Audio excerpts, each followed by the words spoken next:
ಸ್ನೇಹಿತರೆ ನಮಸ್ತೆ. ಇದು ನ್ಯೂಸ್ 18 ಡಿಜಿಟಲ್. ನಾನು ನಿಮ್ಮ AT ವೆಂಕಟೇಶ್ ಪ್ರಭು. ಬೆಂಗಳೂರು ದಕ್ಷಿಣ ಜಿಲ್ಲೆಯಾದ್ಯಂತ ಸುರಿದಂಥ ಭಾರೀ ಮಳೆಗೆ ಜನಜೀವನ ಅಸ್ತವ್ಯಸ್ತವಾಗಿದೆ. ಅದರಲ್ಲೂ ವಿಶೇಷವಾಗಿ ಚನ್ನಪಟ್ಟಣ ತಾಲೂಕಿನ ಬಹುತೇಕ ಗ್ರಾಮಗಳಲ್ಲಿ ಜನಜೀವನ ಎಂದಿನಂತೆ ಇದ್ದರೂ ಕೂಡ ಗ್ರಾಮೀಣ ಭಾಗದಲ್ಲಿ ನಗರ ವ್ಯಾಪ್ತಿಯಲ್ಲಂತೂ ಸಾಕಷ್ಟು ಒಂದು ಅಡಚಣೆ ಉಂಟಾಗಿರುವಂಥದ್ದು. ಏನು ಹಳೆ ಬೆಂಗಳೂರು ಮೈಸೂರು ಹೆದ್ದಾರಿಯ ರಸ್ತೆ ಆಗಿರ್ಬೋದು, ಜೊತೆಗೆ ಅಂಚೆ ಕಚೇರಿ ರಸ್ತೆ ಆಗಿರ್ಬೋದು, ಇಲ್ಲಿ ಎಲ್ಲವೂ ಕೂಡ ಏನಂದರೆ ಚರಂಡಿ ವ್ಯವಸ್ಥೆ ಸರಿಯಾಗಿ ನಿರ್ವಹಣೆ ಮಾಡದ ಕಾರಣ ಈ ಒಂದು ವ್ಯವಸ್ಥೆ ಉಂಟಾಗಿರುವಂಥದ್ದು. ಆದರೆ ಪ್ರಮುಖವಾಗಿ ಚನ್ನಪಟ್ಟಣದ ನಗರದಲ್ಲಿ ಇರತಕ್ಕಂತಹ ಸಾರ್ವಜನಿಕ ಆಸ್ಪತ್ರೆಯ ಸ್ಥಿತಿಯನ್ನು ಒಮ್ಮೆ ನೋಡಿದರೆ ಬಹಳ ಬೇಸರ ಆಗ್ತದೆ. ಯಾಕಂದರೆ ಇದು ಒಬ್ಬರ ತಪ್ಪಲ್ಲ.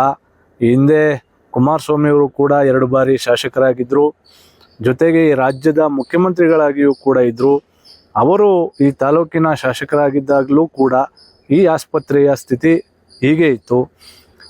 ಇದರ ಜೊತೆಗೆ ಏನು ಚನ್ನಪಟ್ಟಣ ಕ್ಷೇತ್ರದ ಹಿರಿಯ ಶಾಸಕ ಅಂದರೆ ಈಗಾಗಲೇ 5 ಬಾರಿ ಶಾಸಕರಾಗಿ ಉಪಚುನಾವಣೆಯಲ್ಲೂ ಕೂಡ ಅವರು ಗೆಲುವನ್ನು ಸಾಧಿಸಿದ್ದಾರೆ.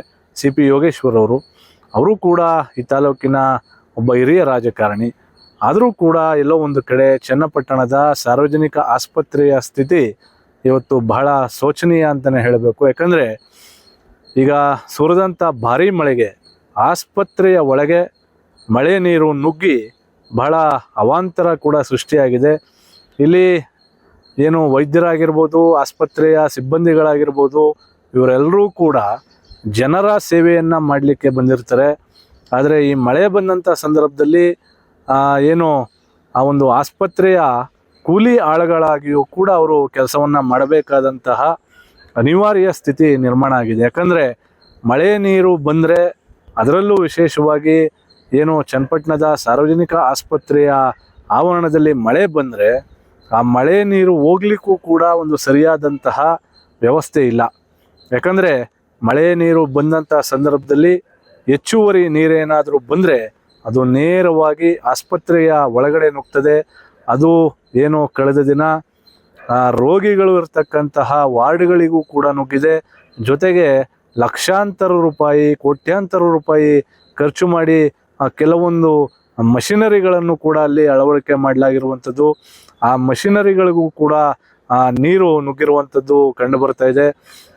ಈ ಬಗ್ಗೆ ಏನು ತಾಲೂಕು ಆರೋಗ್ಯಾಧಿಕಾರಿಯಾದಂಥ ವೆಂಕಟೇಶ್ ಅವರು ಕೂಡ ಮಾಹಿತಿಯನ್ನು ಕೊಟ್ಟಿದ್ದಾರೆ. ಅದೇ ಇವಾಗ ಎಲ್ಲ ಕ್ಲೀನ್ ಮಾಡಿದ್ದಾರೆ, ಏನು ಸಮಸ್ಯೆ ಏನಿಲ್ಲ. ರಾತ್ರಿನೆಲ್ಲ ಕ್ಲೀನ್ ಮಾಡಿದ್ದಾರೆ. ಕ್ಲೀನ್ ಮಾಡಿದ್ರಿಂದ ಎಲ್ಲ ಏನು ಪೇಷಂಟ್ಸ್ಗೆಲ್ಲ ಏನು ಪ್ರಾಬ್ಲಮ್ ಏನಾಗಲಿಲ್ಲ. ಇಲ್ಲ ಒಂದು ಡ್ರೈನೇಜು ಬ್ಲಾಕ್ ಆಗಿದೆ. ಅದನ್ನು ನಾಳೆ ನಾವು ಇವತ್ತು ಸಮಸ್ಯೆ ಪರಿಹಾರ ಮಾಡ್ತೀವಿ. ಇವಾಗ ಡ್ರೈನೇಜ್ ಬ್ಲಾಕ್ ಆಗಿದೆ, ಅದನ್ನು ಇವಾಗ ಅದನ್ನೆಲ್ಲ ಅಗದಿ ಇದನ್ನೆಲ್ಲ ಮಾಡಿಬಿಟ್ಟು ಅದು ಡ್ರೈನೇಜ್ ಇದಾಗ್ಬಿಟ್ರೆ ಎಲ್ಲ ಸರಿ ಹೋಗ್ತದೆ. ನೀರು ಸೋರ್ತಾ ಅದಕ್ಕೇನಿಲ್ಲ. ಅದಕ್ಕೆ ಇವಾಗ MLA ಅವ್ರ ಜೊತೆ ಮಾತಾಡಿದ್ದೀವಿ. ಅವರು ಪರಿಹಾರ ಇದು ಮಾಡಿಕೊಡ್ತಾರೆ. ಅದಕ್ಕೆ ಆ ಚುರ್ಕಿಯಲ್ಲಿ ಹಾಕ್ಸ್ಕೊಡ್ತಾರೆ. ಆಮೇಲೆ ಹಿಂದೆ ಇವಾಗ ಇದರಲ್ಲಿ ಇದು ವೆಟರ್ನರಿ ಹಾಸ್ಪಿಟ್ಲ್ ಇದೆಯಲ್ಲ, ಇವಾಗ ವೆಟರ್ನರಿ ಹಾಸ್ಪಿಟ್ಲು ಮತ್ತು ಇದು KEB ಎಲ್ಲ ಇದೆಯಲ್ಲ, ಅದನ್ನೆಲ್ಲ ಕ್ಲಿಯರ್ ಮಾಡಿಸ್ಬಿಟ್ಟು ಅದನ್ನ ಹೊಸ ಬಿಲ್ಡಿಂಗ್ ಕಟ್ಟಿಸ್ಬೇಕು ಅಂತ. ಇಲ್ಲ, ಆ ಥರ ಏನು ಸಮಸ್ಯೆ ಏನು ಆಗಲ್ಲ. ಅಷ್ಟೊಂದೇನು ಇದಾಗಲಿಲ್ಲ. ಒಂದು ಹಾಫ್ ಆನ್ ಅವರಲ್ಲೆಲ್ಲ ಕ್ಲೀನ್ ಮಾಡಿದ್ರು. ನೀರು ಬಂದಿದ್ದು ಇಲ್ಲ ಹೋಗಿಲ್ಲ. ವಾರ್ಡ್ಗೆಲ್ಲ ಏನು ಹೋಗಲಿಲ್ಲ.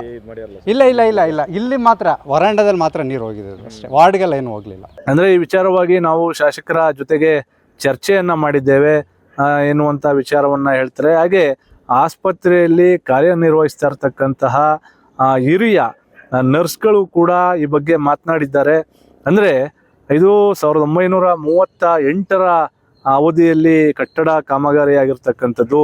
ಈಗ 2025 ಭಾಳಷ್ಟು ವರ್ಷಗಳು ಕಳೆದಿರುವಂಥದ್ದು. ಆ ಒಂದು ಆಸ್ಪತ್ರೆಯ ಕಟ್ಟಡದ ಒಂದು ಆಯಸ್ಸು ಕೂಡ ಮುಗಿದಿದೆ. ಯಾಕಂದರೆ ಮಳೆ ನೀರು ಬಂದಂಥ ಸಂದರ್ಭದಲ್ಲಿ ಆಸ್ಪತ್ರೆಯಿಂದ ಹೊರಗಡೆಗೆ ನೀರು ಹೋಗಲಿಕ್ಕೆ ಯಾವುದೇ ಒಂದು ಸೂಕ್ತವಾದಂತಹ ವ್ಯವಸ್ಥೆ ಇಲ್ಲ. ಜೊತೆಗೆ ಮಳೆ ಬಂದರೆ ಆ ಕಟ್ಟಡಗಳು ಕೂಡ ಸೋರಿಕೆ ಆಗ್ತಕ್ಕಂಥದ್ದು ಕೂಡ ಕಂಡು ಬರ್ತಾ ಇದೆ. ಎಲ್ಲ ಕಡೆಯಿಂದನೂ ಒಂದು ಕಡೆಯಿಂದ ನೀರನ್ನ ಆದಷ್ಟು ಒಂದು 75% ನಾವು ನೀರನ್ನ ಹೊರಗಡೆ ಹಾಕಿದ್ವಿ ಎಲ್ಲ ಸೇರ್ಕೊಂಡು. ಸಮಸ್ಯೆ ಅಂತಂದ್ರೆ ನಾನು ಹೇಳೋದು, ಈ ಮಳೆ ಯಾರು ನೆನ್ಸ್ಕೊಳಲ್ವಲ್ಲ, ಸಡನ್ ಇಟ್ ಈಸ್ ಆಕ್ಸಿಡೆಂಟ್ಲಿ ಬಂದ್ಬಿಡ್ತು. ಸೊ ಪೇಷಂಟಿಗೆ ಏನೂ ಆಗಲಿಲ್ಲ, ಅದೊಂದು ನಮಗೆ ಖುಷಿ. ಏನಂದರೆ ಯಾರಿಗೂ ಪೇಷಂಟಿಗೆ ತೊಂದರೆ ಆಗದಂಗೆ ವಾರ್ಡ್ ಒಳಗಡೆ ಎಲ್ಲ ಹೋಯಿತು ನೀರು, ಬಟ್ ಯಾರಿಗೂ ಏನೂ ಆಗಲಿಲ್ಲ. ಹೌದು, ಮಾಡಿದರೆ ಒಳ್ಳೆಯದು. ಇನ್ನು ಮುಂದೆ ಆದ್ರೂ ಬರೋರಿಗೆಲ್ಲ ಒಳ್ಳೇದಾಗುತ್ತೆ. The way of the water ಎಲ್ಲಿಗೆ ಹೋಗ್ಬೇಕು ಅನ್ನೋದನ್ನು ಪ್ಲ್ಯಾನ್ ಮಾಡಿದರೆ ಇನ್ನೂ ಒಳ್ಳೆಯದು. ಯಾಕಂದರೆ ಅದು ಇಂಪಾರ್ಟೆಂಟ್. ಯಾಕಂದರೆ ನೀರು ಎಲ್ಲೂ ಹೋಗೋ ಒಂದು ಚಾನ್ಸಸ್ ಸ್ವಲ್ಪ ಕಮ್ಮಿ ಇದೆ ಇಲ್ಲಿ. ಅದನ್ನು ಸ್ವಲ್ಪ ಸರಿ ಮಾಡಿ ಕೊಟ್ಬಿಟ್ರೆ ಇಲ್ಲಿ ಅದ್ರ ಪ್ರಾಬ್ಲಮ್ ಬರಲ್ಲ. ನೀರು ಎಷ್ಟೇ ಬಂದ್ರೂ ಅದು ಪಾಡಿಗೆ ಅದು ಹೋಗ್ತಾ ಇರುತ್ತೆ. ಸೊ ಅದ್ರದ್ದು ಸ್ವಲ್ಪ ಪ್ರಾಬ್ಲಮ್ ಇದೆ ಇಲ್ಲಿ. ಹಾಗಾಗಿ ಈ ಕ್ಷೇತ್ರದ ಶಾಸಕರಾಗಿರುವಂಥ ಯೋಗೀಶ್ವರ್ ಅವರು ಈಗ ಇದರ ಬಗ್ಗೆ ಬಹಳ ವಿಶೇಷವಾಗಿ ಕಾಳಜಿಯನ್ನು ವಹಿಸಬೇಕಾಗಿದೆ. ಯಾಕಂದರೆ ಅವರದ್ದೇ ಸರ್ಕಾರ ಇದೆ. ಹಾಗಾಗಿ ಎಲ್ಲೋ ಒಂದು ಕಡೆ ಈ ಆಸ್ಪತ್ರೆಯನ್ನು ಮೇಲ್ದರ್ಜೆಗೆ ಏರಿಸಿ ನೂತನ ಕಟ್ಟಡವನ್ನು ಮಾಡಿದರೆ ಇದು ಆಸ್ಪತ್ರೆಯ ವೈದ್ಯರು, ಸಿಬ್ಬಂದಿಗಳು, ಜೊತೆಗೆ ಪ್ರಮುಖವಾಗಿ ಯಾರೆಲ್ಲ ಈಗ ಸರ್ಕಾರಿ ಆಸ್ಪತ್ರೆಗಳಂದರೆ ಜನ ಕೂಡ ಮೂಗು ಮುರಿಯುವಂತಹ ದಿನಗಳಿರುವಂತಹ ದಿನಗಳಲ್ಲಿ ಇಂತಹ ಘಟನೆಗಳು ನಡೆದಾಗ ಜನ ಕೂಡ ಸರ್ಕಾರಿ ಆಸ್ಪತ್ರೆಗಳಿಗೆ ಬಂದು ತಮ್ಮ ಆರೋಗ್ಯವನ್ನು ಒಂದು ಸರಿಪಡಿಸುವಂತಹ ಕಾರ್ಯಕ್ಕೆ ಹಿಂದೇಟನ್ನು ಹಾಕ್ತಾರೆ. ಹಾಗಾಗಿ ಎಲ್ಲೋ ಒಂದು ಕಡೆ ಸ್ಥಳೀಯವಾಗಿರ್ತಕ್ಕಂತಹ ಜನಪ್ರತಿನಿಧಿಗಳು ಈ ಬಗ್ಗೆ ಹೆಚ್ಚಿನ ಗಮನವನ್ನು ವಹಿಸಬೇಕಾಗಿದೆ ಎನ್ನುವಂತಹ ಒತ್ತಾಯ ಕೇಳಿಬರ್ತಾ ಇದೆ.